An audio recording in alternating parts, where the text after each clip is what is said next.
मैं तुमसे बहुत प्यार करती हूँ और शादी भी करना चाहती हूँ। हाँ मैं भी। एक काम करो ना, आज शाम को यहीं पे मिलते हैं और गांव के पुराने वाले शिव मंदिर में शादी कर लेंगे। शादी तो मैं ही करूँगा, चाहे कुछ भी करना पड़े। ठीक है। छूट जाए जग सब रब भले रूठे, जन्म जन्म। तुम यहाँ क्या कर रही हो? कुछ नहीं। चलो मैं तुम्हारे घर छोड़ देता हूँ।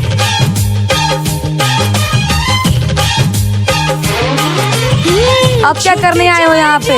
अगर यही करना था तो पहले बता दिए होते, मैं तुमसे दूर चली गई होती। अरे नहीं, वो तुम्हारा पति तुमसे शादी करने के लिए तुम्हें मुझसे दूर कर दिया।